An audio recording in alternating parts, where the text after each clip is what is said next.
नमस्कार, मैं भूषण आप सभी का भूषण में स्वागत करता हूं। आज हम न्यूमेरिकल के प्रश्नों को आगे करेंगे जो फिजिक्स केमिस्ट्री से रिलेटेड है और एनटीपीसी और ग्रुप डी एलपी में आ चुके हैं और इन्हीं बेसों पे इन्हीं के आधार पे क्वेश्चन आ सकते हैं फिर से ग्रुप डी एनटीपीसी में। तो चलिए दोस्तों देखते हैं, हम 40 तक प्रश्न कर चुके थे। इस वीडियो में हम 41वां क्वेश्चन देखेंगे। आगे, एक स्प्रिंग का स्प्रिंग स्थिरांक 5×10⁻³ न्यूटन पर मीटर है। उसे उसकी आरंभिक अंतिम मतलब न खींची हुई स्थिति से 5 मीटर तक खींचा जाता है। जो ठीक है, जिस तरह से है उससे 5 मीटर तक खींचा जाता है। इसे अतिरिक्त 5 मीटर तक खींचने में आवश्यक कार्य की गणना करना है। मतलब कि कुल मिलाकर देखा है तो पहले 5 खिंचाया और फिर 5 खिंचाया, यानी टोटल कितना खिंचाया 10 मीटर। ठीक है, और उसका स्थिरांक कितना दिया हुआ है? इसका स्थिरांक दिया हुआ है, देखिएगा स्प्रिंग का स्थिरांक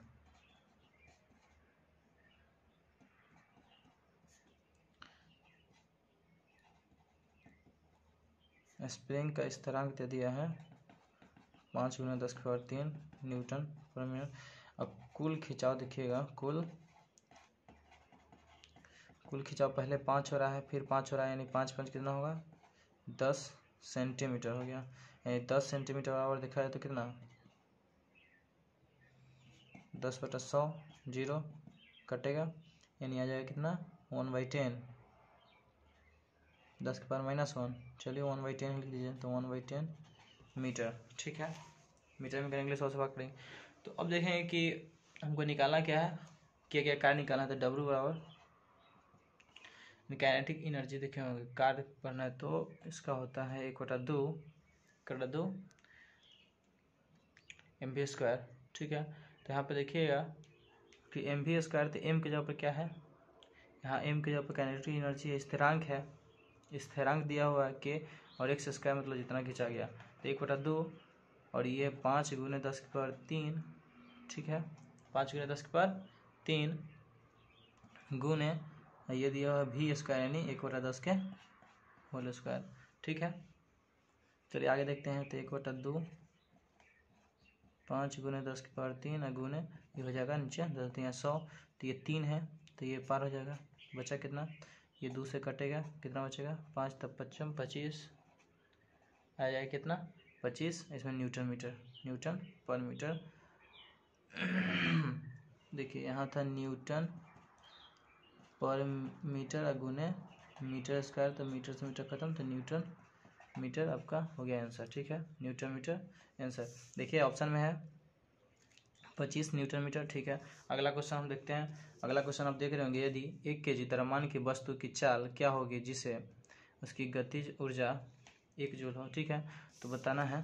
इसमें गतिज ऊर्जा दे दिया है, ठीक है, और गतिज ऊर्जा दिया है और द्रव्यमान दिया है m बराबर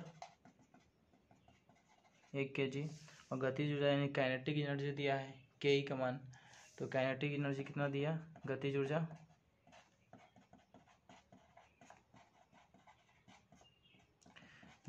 दिया है कितना 1 जूल दिया है, 1 जूल। पूछा है कितना चाल निकालना है, तो चाल तो v बराबर, तो यहाँ से लिख सकते गतिज ऊर्जा बराबर होता है ना, गतिज ऊर्जा बराबर क्या होता है, निकालना है v बराबर क्वेश्चन मार्क v निकालना है, चाल हमको निकालना है, यानी इसका देखिए तो गतिज ऊर्जा 1/2 mv², तो 1/2 इसका मान है गतिज ऊर्जा दिया है 1 जूल। ठीक है, 1 जूल 1/2 m की जगह पर कितना हो जाएगा 1 kg। ठीक है, अब v की जगह पर कुछ नहीं तो v², यानी v² निकालना है, तो v² लिख देंगे, क्या चाहिए v² बराबर हो जाएगा, यह तो गुना में हो जाएगा, यानी 2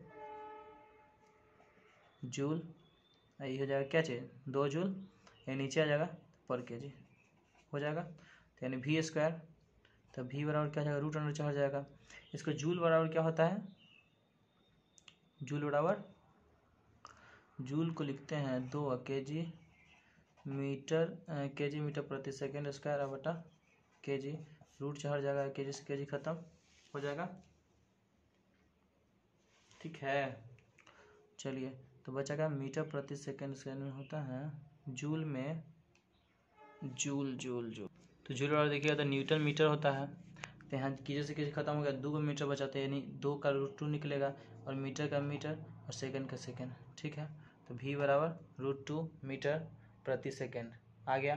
तो √2 को लिख सकते हैं 1.414 मीटर और प्रति सेकंड, मीटर प्रति सेकंड आ गया 1.414।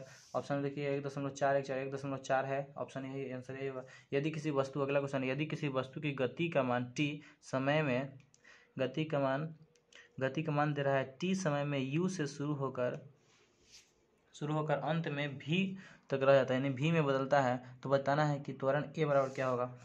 आप सूत्र पढ़े होंगे 9th या 10th में पढ़ना था कि अगर कोई शुरुआती वेग कितना है u है और t समय में वो क्या हो रहा है v हो रहा है, तो उसका त्वरण जो होगा क्या होता है, अंतिम वेग माइनस प्रारंभिक जो होता है, अंतिम वेग माइनस क्या चाहिए, प्रारंभिक वेग बटा 2। तो a बराबर अंतिम वेग, यानी त्वरण बराबर अंतिम वेग v है और प्रारंभिक u और बटा t, तो a बराबर v माइनस u बटा t, यानी त्वरण बराबर क्या हो जाएगा। तो इसमें देखिए त्वरण बराबर होता है अंतिम वेग माइनस प्रारंभिक बटा 2। तो इसमें ऑप्शन में कौन ये आ जाएगा, ये हो जाएगा ऑप्शन। ठीक है, चलिए अब देखते हैं कुछ रिलेटेड, इससे हम बार ग्राफ देखते हैं। वेग में परिवर्तन की दर को क्या कहते हैं, वेग में परिवर्तन की दर को, वेग में अगर परिवर्तन हो रहा है, परिवर्तन की दर को क्या कहते हैं, त्वरण कहते हैं, त्वरण कहते हैं, याद रखिएगा। तो वेग में परिवर्तन की दर को त्वरण, अगर देखिएगा तो ये वेग है, ये बार ग्राफ देख लीजिए, इस तरह से देता भी है, ग्राफ देगा आपको वेग समय ग्राफ, ये समय है। तो अगर समय के अनुसार देखिएगा ये ऊपर की तरफ बढ़ेगा, तो ये देखेंगे फर्स्ट नंबर में, तो ये क्या देखिए, इसमें क्या है, वेग समय, यानी समय के अनुसार वेग क्या है, बराबर है, समय के अनुसार इसमें क्या है, वेग बराबर जा रहा है ना, समय देखिएगा, समय ये वेग बराबर है, वेग देख रहे हैं ये 2 है चाहे 4 है तो 4 है, समय बढ़ रहा है। इसमें देखिए तो समय के अनुसार क्या हो रहा है, वेग 2 नंबर में समय भी बढ़ रहा है और वेग भी बढ़ रहा है, तो इसमें क्या है, नियंत्रित रूप से बढ़ रहा है। इसमें अगर देखिए ऐसे अगर इस तरह से रहेगा तो आप कह सकते हैं क्या चीज़, कि समय के अनुसार वेग घट रहा है, समय बढ़ रहा है और वेग घट रहा है, यानी समय के अनुसार वेग क्या हो रहा है, घट रहा है, यानी मंद हो रही है। ठीक है, चलिए तो ये भी क्वेश्चन पूछता है कि वेग समय ग्राफ जो होती है वो त्वरण के, यानी त्वरण का मान ज्ञात करती है। तो आप लोग देख लीजिए इसे, वेग में परिवर्तन की दर को क्या कहते हैं, त्वरण कहते हैं। अगला क्वेश्चन देखते हैं, चलिए अगला क्वेश्चन देखिएगा, 8 ओम 4 ओम और 12 ओम मूल के प्रतिरोध समांतर क्रम में जोड़े गए हैं, तो मतलब परिपथ का तुल्य प्रतिरोध कितनी होगी। तो अब बताए थे इसके पिछले बार कि अगर समांतर क्रम में दिया है तो 1/rp बराबर 1/r1 प्लस 1/r2 अब प्लस 1/r3, तो जो भी रहे जितना रहता है सबको बटा में करेंगे, तो वो 1/8 प्लस 1/4 प्लस 1/12 लघुत्तम कितना हो जाएगा। तो इसमें 12 नहीं है 24 होता है, 24 तो 24 3 बार में ये कितना, 6 बार में ये कितना, 2 बार में 8 3 11 11/24। अगर आर का मान 1/rp का मान है तो आर का मान हो जाएगा कितना, आरपी का मान, ये पैरेलल में ही इसलिए पी लिखते हैं, तो 1/r का मान हो जाएगा कितना, 24/22। ठीक है, 24/22 आ जाएगा। तो 24/22 के यहाँ से भाग कर देंगे, कितना आ जाएगा, तो 11 दूनी 22 बचा 2, 11 दूनी 22 बचा 2, दशमलव देंगे तो 0, तो ये 20, दशमलव देंगे तो 1, लगभग इतना आ जाएगा। ठीक है, चलिए देखिए ऑप्शन में होगा है, चलिए यही होगा 2.1। अगला देखते हैं, पृथ्वी की सतह पर एक वस्तु का भार 600 न्यूटन है। तो पृथ्वी की सतह पर कितना है, 600 न्यूटन है, और चंद्रमा की सतह पर इसका भार कितना होगा। आप जानते होंगे कि सूर्य का जो गुरुत्वीय त्वरण है वो पृथ्वी के गुरुत्वीय त्वरण से कितना है, 1/6 गुना है। मतलब यहाँ कोई चीज़ अगर 100 है तो वहाँ 1 होगा, यहाँ अगर ये 100 हो जाएगा तो यहाँ अगर डबल 100 है, यानी 0 यहाँ बैठाएंगे तो यहाँ भी 0 हो जाएगा, नहीं क्या 600 का 100 हो जाएगा, 1000 का बटा 6 हो जाएगा ना, 1000/6। देखिए तो देखते हैं, यानी चंद्रमा जो है, चंद्रमा के जी का मान जो है, जी का मान पृथ्वी के जी का मान का, पृथ्वी के जी का मान का कितना है, 1/6 गुना है। ठीक है, 1/6 गुना है, समझ गए। यानी यहाँ अगर यहाँ पर भार पृथ्वी पर अगर मानते हैं चंद्रमा पर का भार अगर निकाला जाए, चंद्रमा की सतह का भार अगर निकाला जाएगा, अगर इस तरह से निकाला जाए, चंद्रमा की सतह पर वस्तु का भार यानी जो वस्तु है उसका भार अगर निकाला जाए, यहाँ पे देखेंगे लिख देंगे वस्तु का भार, तो हो जाएगा कितना, पृथ्वी पर भार बटा 6 लिख देंगे। पृथ्वी पर जो भार है उसका, पृथ्वी पर भार और उसका 6 यानी भागे 6 यानी 600 और भागे 6 यानी कटेगा तो कितना आ जाएगा 100, तो 100 न्यूटन हो जाएगा आंसर। ठीक है, 100 न्यूटन हो जाएगा इसका आंसर, समझ गए। यानी जितना यहाँ होगा उसका बटा 6 वहाँ होगा। अगला क्वेश्चन देखिए, अगला क्वेश्चन है कि देखिएगा आप 500 हर्ट्ज आवृत्ति, हर्ट्ज मतलब आवृत्ति, आवृत्ति का स्रोत 0.5 मीटर तरंगदैर्घ्य की तरंगे उत्सर्जित करता है। तरंग को 600 मीटर की दूरी तय करने में कितना समय, तो दूरी है तो निकालना है समय, तो दूरी आप पढ़े होंगे, दूरी समय चाल होगा, तो इसमें निकालना है चाल, तो चाल निकालने क्या करेंगे, आप पढ़े होंगे आवृत्ति है, क्या दिया है, तरंगदैर्घ्य दिया है, तो वेग निकालने के लिए यानी वेग निकालना होगा, तो वेग भी बराबर पढ़े होंगे क्या चाहिए, वेग बराबर क्या होता है, वेग बराबर दोनों गुना कर देंगे आवृत्ति, हाँ वेग बराबर क्या हो जाएगा, ये दोनों को गुना कर देंगे, तो गुना करेंगे कितना आ जाएगा, तो वेग बराबर दोनों को गुना करेंगे तो हो जाता है आवृत्ति, आवृत्ति गुणित तरंगदैर्घ्य, तरंगदैर्घ्य। ये उस दिन हम बताए थे, अगर भी होगा, अगर ये होगा तो ये लेमडा होगा, तो संबंध पूछ देता है। ठीक है, ये लेमडा ये संबंध पूछ देता है, याद रखिएगा आपका। तो वेग निकालना है, दिया हुआ है 500, ये दिया हुआ है 0.4 मीटर दिया है, तो 5 का 20, 5 का 20 यानी कितना हो जाएगा, 4 5 20 के 0 और 2 का 0। ठीक है, चलिए आई को दशमलव हटेगा, नीचे 10 आएगा नहीं करा नीचे, तो इसे कट जाएगा, यानी आ जाएगा कितना 200 मीटर अब पर सेकेंड। आ गया ना। चलिए अब हमको देखिए, अब वेग निकल गया है, दूरी दिया है, तो हम निकाल सकते हैं यहाँ से समय, तो समय बराबर दूरी बटा चाल, तो दूरी बटा चाल डायरेक्ट रख दीजिए, तो दूरी दिया है कितना 600 और चाल दिया है 200, मार देंगे कितना आ जाएगा 3, तो 3 कितना हो जाएगा 3 सेकेंड आंसर, 3 सेकेंड हो गया। चलिए देखिएगा 3 सेकेंड है। अगला क्वेश्चन है कि एक वस्तु का द्रव्यमान 220 किलो है, कितना है दिया है, एक वस्तु का द्रव्यमान कितना 20 किलो है और वह 6 मीटर प्रति सेकंड की चाल से गतिमान है, तो वस्तु की गतिज ऊर्जा निकालना है। तो गतिज ऊर्जा बराबर अभी पढ़े हैं, क्या है, गतिज ऊर्जा बराबर 1/2 mv², ये मतलब द्रव्यमान, अभी मतलब वेग डाल दीजिए, द्रव्यमान दिया है कितना, द्रव्यमान देखिए कितना 20 और वेग है 6 मीटर प्रति सेकंड, 1/2 गुने 20 kg गुने v², 6 36 लिख देते हैं, डायरेक्ट लिखते हैं 6 मीटर प्रति सेकंड के स्क्वायर कर देंगे, तो हो जाएगा कितना 1/2 यानी 10 लिख देंगे, इसको कट जाएगा ये से 10 kg गुने 6 36 मीटर स्क्वायर आप प्रति सेकेंड स्क्वायर। देखिए अब प्रति सेकेंड स्क्वायर है, तो अभी इसको हम इसलिए लिख सकते 10, तो गुना कर देंगे 360 हो जाएगा, 360 kg मीटर प्रति सेकेंड स्क्वायर इंटू मीटर हो जाएगा, मीटर होगा, तो ये हो गया न्यूटन, ये हो गया मीटर, न्यूटन मीटर को क्या कहते हैं, हम जूल कहते हैं। याद हो गया, इसे एक और चीज़ याद हो गया होगा आपको, एक और चीज़ याद हो गया होगा कि न्यूटन मीटर यानी न्यूटन मीटर में बराबर क्या होता है, जूल होता है। ठीक है, समझ गए, तो न्यूटन मीटर को ही जूल कहते थे। न्यूटन को लिखते हैं क्या चीज़, केजी मीटर पर सेकेंड स्क्वायर, गुने मीटर कर देंगे तो न्यूटन मीटर आ जाएगा, न्यूटन मीटर को ही जूल कहते हैं। तो याद हो गया। चलिए अगला क्वेश्चन हम देखते हैं। अगला क्वेश्चन देखिएगा, कह रहा है कि 4.6 किलोवाट घंटा बराबर कितना जूल होता है। अब जानते हैं, पढ़े होंगे, दशा में पढ़ना है। एक किलोवाट घंटा बराबर कितना होता है, 1 किलोवाट घंटा बराबर कितना होता है, तो आप पढ़े होंगे दसवां में 3.6 गुने 10 के पावर 6 जूल होता है, पढ़े हैं। तो जूल में पूछा है तो डायरेक्ट गुना कर देंगे, 1 के पावर इतना है तो पढ़ा 4.6 के निकालना है, तो कर दीजिए 4.6 किलोवाट घंटा, इधर 4.6 से गुना कर देंगे, समझ गए।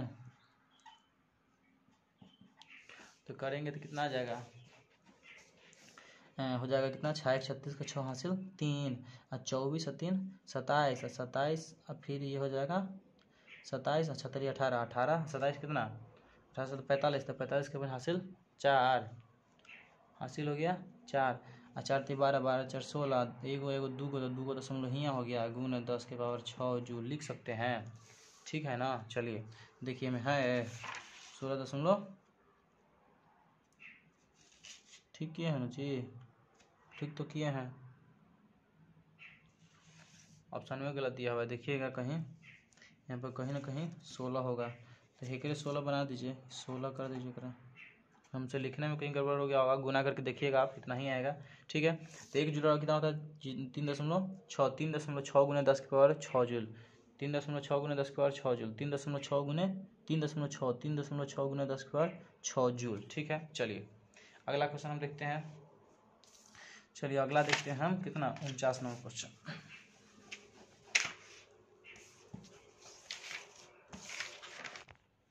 देखिएगा अगला क्वेश्चन है, ए fan keep working for 50 minutes and use energy इतना इतना joule, how much power consumed. बताना है कि एगो काम, एगो पंखा चलित था 50 मिनट चला है, टाइम 50 मिनट, कितना मिनट 50 मिनट, और एनर्जी लिया, एनर्जी कितना खपत कर दिया, ऊर्जा अगर खपत कर दिया तो कितना कर दिया एनर्जी, तो 90,000 है ना, 90,000 जूल खत्म कर दिया। तो बताना है कितना पावर कंज्यूम किया, पी का मान निकालना है, समझ रहे हैं, पावर कंज्यूम यानी शक्ति कितना ले लिया है। तो ये टी है, तो इसको सेकंड में कर देते हैं, कितना हो जाएगा 50 गुने 60 बराबर कितना हो जाएगा, इतना सेकंड गुने में समझ जाइए, तो जाएगा 50 गुने 60 बराबर सेकंड, इतना सेकंड हो जाएगा। ठीक है, चलिए 50 को मिनट को हम सेकंड में कर दिए हैं, हमको निकालना है पी का मान, तो पी बराबर डब्ल्यू बटा टी पढ़े होंगे, डब्ल्यू बटा टी, डब्ल्यू मतलब वर्क,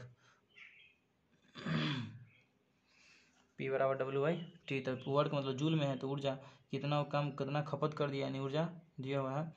देखिएगा पी तो डब्ल्यू डब्ल्यू यानी 90,000, अब बटा टी, तो टी दिया हुआ कितना 50 गुने 60, 0 से 0, 0 से 0 काटेंगे कई बार में, 6 बचे 30, 30 थे तो 2, 30 दिया 90 तो 30 आएगा, यानी 30 वाट आ जाएगा आंसर। ठीक है, जूल बटा समय, जूल बटा टी, जूल प्रति सेकंड, जूल प्रति सेकंड को हम वाट कहते हैं, क्या कहते हैं, जूल प्रति सेकंड को हम वाट कहते हैं। जूल प्रति सेकंड को यहाँ हो जाएगा ऊपर जूल और नीचे हो जाएगा सेकंड, तो जूल पर सेकंड बराबर होता है वाट, याद रखिए जूल पर सेकंड बराबर वाट, जूल प्रति सेकंड बराबर क्या होता है, वाट होता है। चलिए अगला क्वेश्चन देखते हैं हम, कह रहा है the weight of an object is 98 Newton, what is its mass on earth.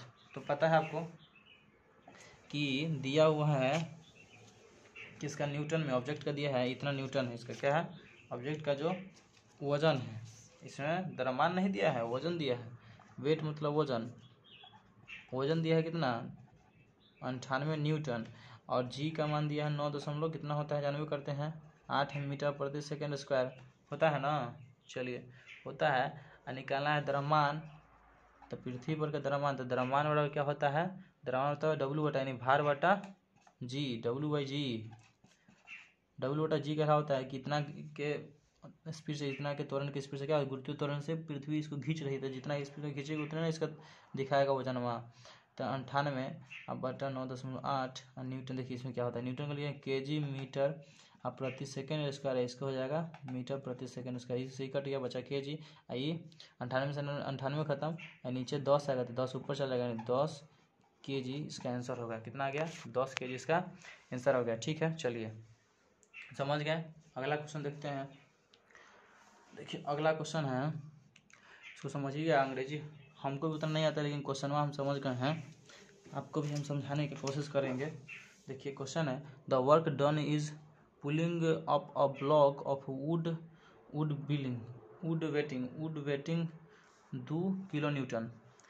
तो कोई वर्क डन इन मतलब कार्य किया गया है, कोई कार्य जो है किया गया है इतना के बल के साथ, मतलब 2 किलो न्यूटन के बल के साथ किसी वस्तु को वुड मतलब लकड़ी को उठाया गया है for a length of 10 metre on a smooth plane पे 10 मीटर के लिए। ठीक है, और कितना हॉरिजॉन्टल 15 एंगल के साथ। ठीक है, इसमें देखिएगा तो काम यानी एफ का मान दिया है 2 किलो न्यूटन। ठीक है, 2 किलो न्यूटन, और इसमें कह रहा है कि दूरी जो तय हुआ है 10 मीटर हुआ है, और डिग्री जो बना है, डिग्री थीटा का मान दिया है 15 डिग्री दिया है। ठीक है, चलिए निकालना क्या है, हमारा निकालना है work done is pulling by, तो वर्क निकालना है,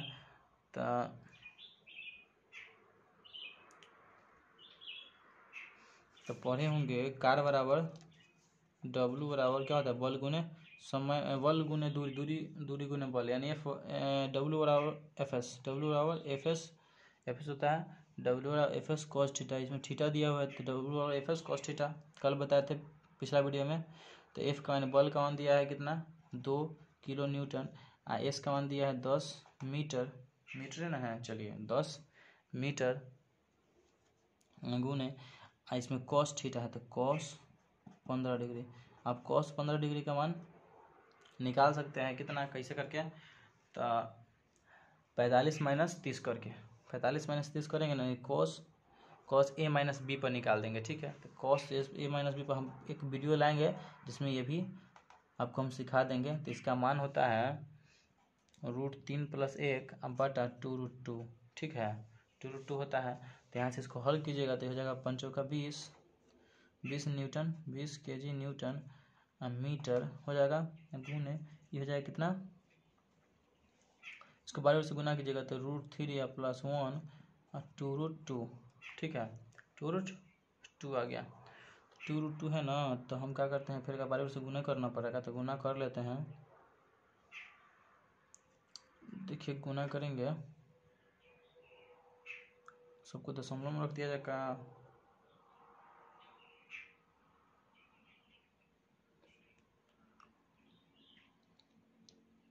बीस 23 60, 20 चौका 80। देखिए तो एक से हम काट ही देते हैं, सबसे अच्छा ना ये काट देते, एक से काट दीजिए। तो बचा कितना, 10 बचेगा, 10 बच गया, ये खत्म में है ऊपर, तो बचा नीचे कितना, √2 बचा। आप देख रहे होंगे हम कहा कि एक दूसरे का काट दिए, गुना में है कट जाएगा, कटेगा ना जी, ये तो है। तो अब ये हो जाएगा 10, ये ऊपर हो जाएगा ये √3, तो √3 10 से गुना कीजिएगा तो √3 को हम लिख सकते हैं ना, मान लीजिएगा 10 आएगा, ये हो जाएगा 1.732 प्लस 1 बटा √2 का मान होता है 1.414 होता है, गुने kg न्यूटन मीटर होगा।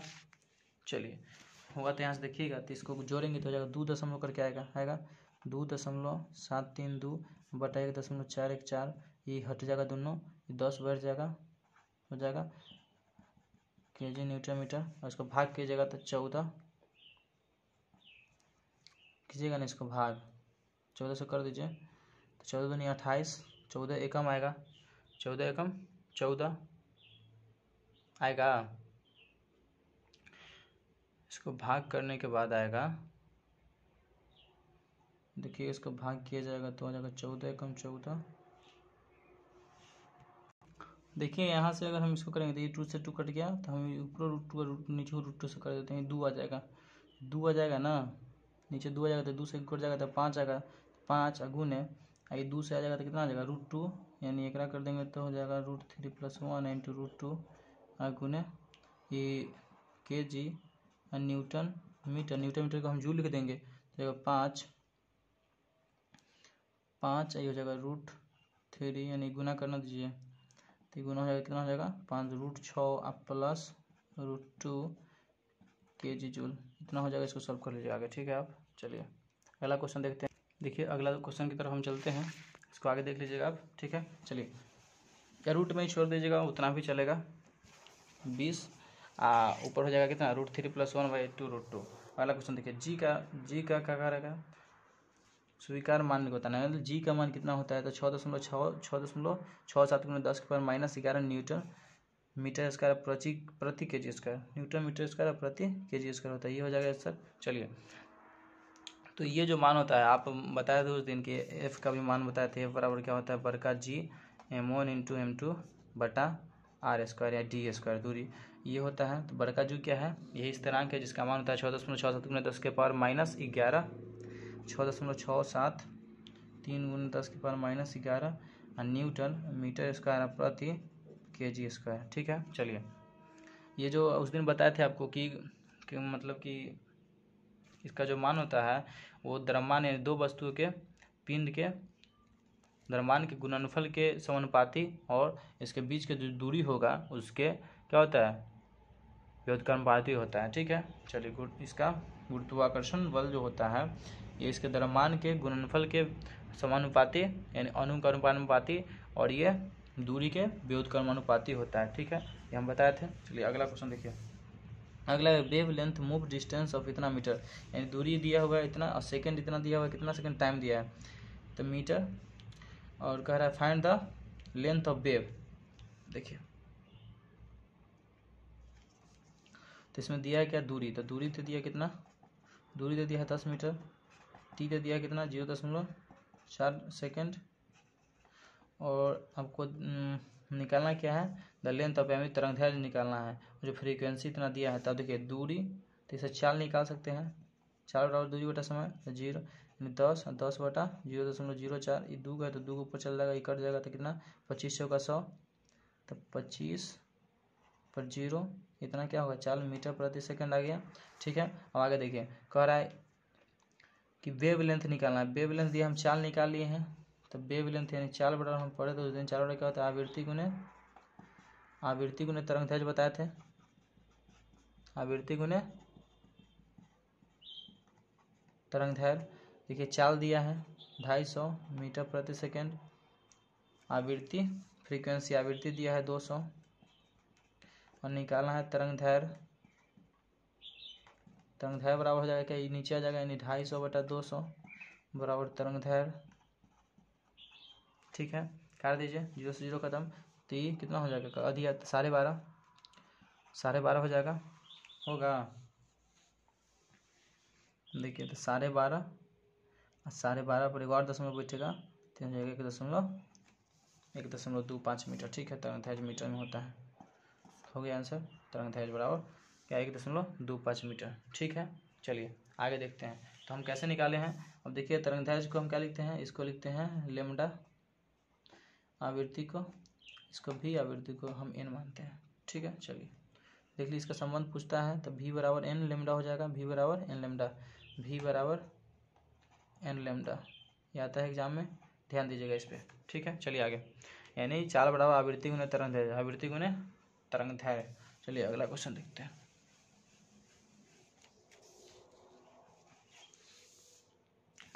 अगला क्वेश्चन आप लोग देख रहे होंगे 4.2 किलोवाट घंटा बराबर बताना है जूल में। थोड़ा देर पहले बताया था कि 1 किलोवाट घंटा बराबर कितना होता है, 1 किलोवाट घंटा बराबर 3.6 गुने 10⁶ कितना जूल। तो यहाँ से निकालना है 4.2 किलोवाट घंटा, कुछ नहीं करेंगे 4.2 से गुना कर देंगे। ठीक है, समझ गए। चलिए गुना कीजिए, 6 दूनी 12 2 हासिल 1, 24 1 25 और फिर 6 दूनी 25 और 3 दूनी 6, तो 25 6 31 हासिल 3 और 12 3 15, 2 को 1 1 2 होगा 2 दशमलव बाद।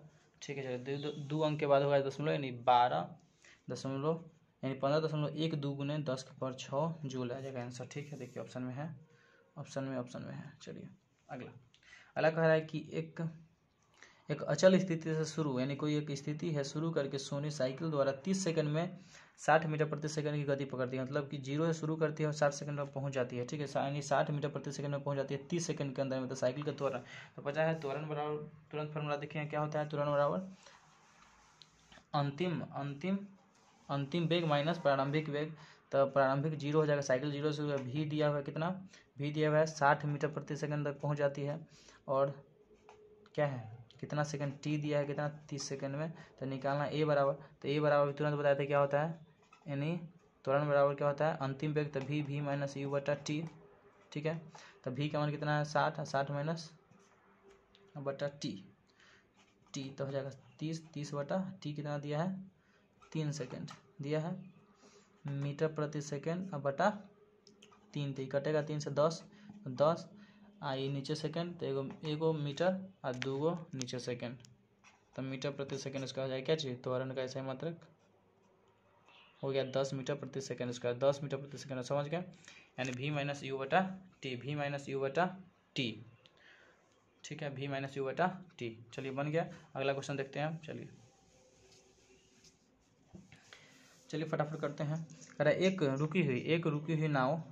रुकी हुई नाव लहरें की वजह से हिलती है, ऐसे से हिल रही है। ठीक है, जिनकी क्रमिक तरंग स्थिति कितना है 100 मीटर की दूरी पर है, 100 मीटर की दूरी पर है। चल रहे तरंग शीर्षों का लहर का वेग कितना है दिया 28 मीटर प्रति सेकंड। तो नाव के हिलने की आवृत्ति बताना है, यानी तरंग दैर्घ्य दिया है, लेमडा का मान कितना दे दिया 100 मीटर, और दे दिया है वेग दे दिया कितना, v का मान दे दिया कितना दे दिया है, v का मान दे दिया है 28 मीटर प्रति सेकंड।